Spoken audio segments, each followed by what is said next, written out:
Florida, the Sunshine State. Its balmy winter climate and natural beauty have made it America's vacation land.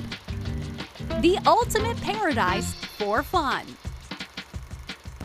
But everything isn't always as it seems.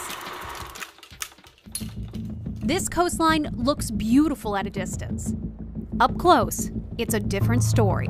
In Florida, we have a state of emergency at several beaches. People are now being urged to stay out of the water. Marinas closed, beaches empty. The slime and giant plumes of algae you see are symptoms of a man-made creation inflicted on Florida's ecosystem. We're in the middle of summer and our kids can't go swimming. Losing the viability and the beauty of our beaches is suicidal for Florida. We can't go in the river because it's toxic. We can't go to the beach, it's toxic. Last summer, the algae was so bad that Governor Rick Scott declared a state of emergency, closing down beaches along Florida's Treasure Coast. What's happening? And why? It's a story that involves a polluted lake, powerful economic interests, and some of the most dangerous weather in the world. It's a microcystis blue-green algae, and that can cause a hepatotoxin, which is toxic to your liver. You come in contact with it, you could be basically poisoned by this slime.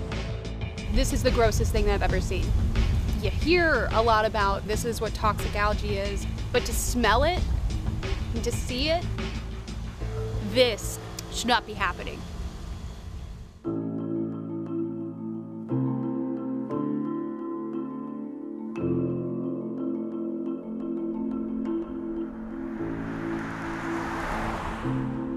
To understand what is happening, I've come to the source of the slime, Lake Okeechobee. It's so big, it looks like an ocean. For 6,000 years, Okeechobee drained south into the Everglades, giving life to one of the most biologically diverse regions on Earth. That changed when people arrived, turning swampland into farmland. Then, a century ago, a massive hurricane struck. Most folks don't realize that the 1928 Okeechobee Hurricane was the second deadliest natural disaster in U.S. history. At least 2,500 people died.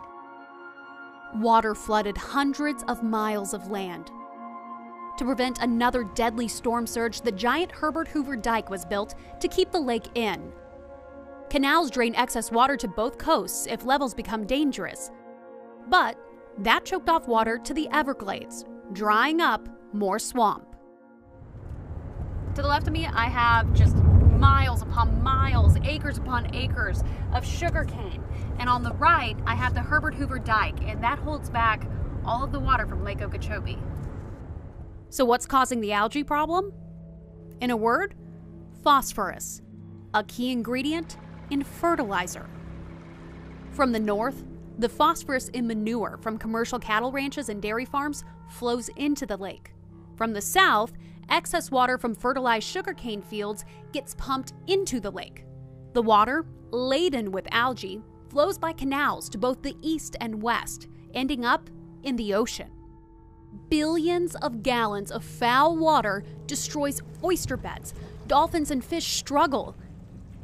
This manatee, videotaped last July, was left gasping for air in the toxic muck.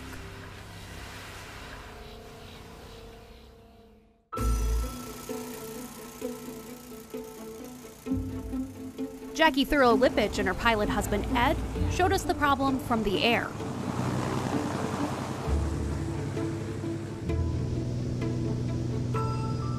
We just came out the inlet over here, right? And you can see the plume. You can see the plume. I'm in shock. It's right there. You can see a stark difference between the dark and the light, clear, beautiful water that the coast of Florida is known for. Absolutely. And that is Lake Okeechobee water. With Ed at the controls, Jackie took photos, posting what they saw on Facebook. The water looks like coffee. Disgusting. So this is the St. Lucie River right here, correct? That area over there with all of the discoloration is the Sailfish Flats, the most biodiverse area in North America, or was. It has been completely drowned out by these releases.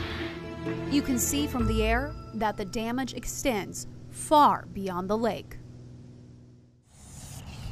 It's criminal. I think it's criminal. Mike Connor is a longtime fishing guide, but the polluted water from Lake Okeechobee has killed his business. Fed up, he's now a clean water activist.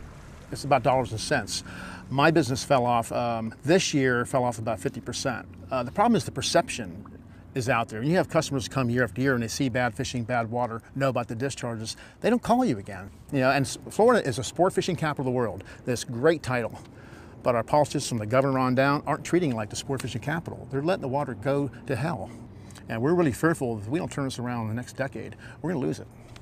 So this is affecting the industry here, not just fishing, but anything that happens on the water. I call it trickle up. It trickles up. We put people in the water. They have to stay in a hotel. They go to restaurants. They go to the movies at night. They rent a car here. They buy gas here. All these things they do. If they're not here in my boat fishing, they're not here. It gets worse. The fertilizer-infused water could be making people sick. It was a gorgeous day, so we headed out on the boat. My husband and my son Bodie, who was 20 months old at the time, went swimming. And like most young children do, they take in water when they're swimming or eating. It wasn't until early the next morning that I was woken up by my son crying. And when I got to his crib, it was full of vomit. He threw up everywhere. How did his illness progress from there? Bodie took a very long time to recover 100%. The pediatrician said to me that it's great to live here, you have a beautiful view, but you don't want to necessarily go swimming in the water because you would take your own health at risk when you do. Whatever caused Bodie's illness, altering the natural flow of Florida's water has become an environmental crisis. So this entire mess, it kind of all goes back to sugar. Pre-1900, when they first started draining all this land, all this swampland, to be used for sugarcane fields, and they've had complete success growing here. The problem is that it's still a system that's in place today to keep the sugarcane fields dry. They get perfect crop conditions and perfect irrigation, perfect drainage for their crop, and record crops every year. But the complex system of waterways and pumping stations have been disastrous to the environment. The drained land has also grown cities and sprawling suburbs. Adding insult to injury, sugar no longer powers Florida's economy. Tourism does. When the dike was built around the lake and stopped that river of grass flow to the south, to the Everglades from Lake Okeechobee, they had this entitlement of saying, we're going to make this agricultural land. They want to keep the status quo. But Mark, you're ticked about this. Why?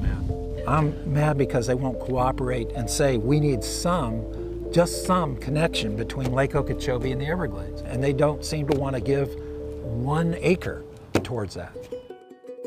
In 2008, U.S. Sugar, the largest sugar company in the country, did agree to sell their land. Thanks to U.S. Sugar Corporation, we have a strategy to acquire almost 187,000 acres of land, renewing the natural flow to America's river of grass. But it didn't happen.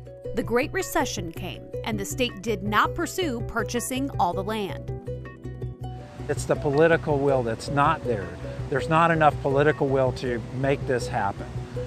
The ag industry, especially Big Sugar, has so much influence in Tallahassee and Washington. They're top of the totem pole. We're way down here. We belong up here. U.S. Sugar declined our request for an interview.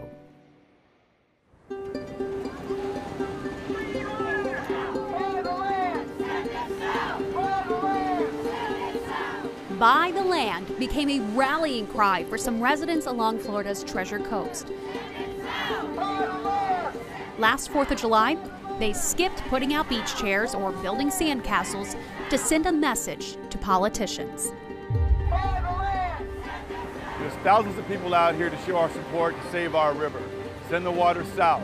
The only viable solution is to create a pathway for the water south into the Everglades. Our legislature has to buy the land and get a flowway built so we have no more discharges to the coast. But buying the land and engineering costs would cost Florida taxpayers billions of dollars. For now, the plan is to keep spending money to fortify the aging Herbert Hoover Dike. There is no end in sight for the environmental disaster. The lake's water will still be pushed to the coast, fouling beaches and potentially destroying people's health. The final blow comes when you factor in Mother Nature. A large hurricane over Lake Okeechobee could cause the dike to fail, once again flooding the land and the people that so much has been sacrificed to save.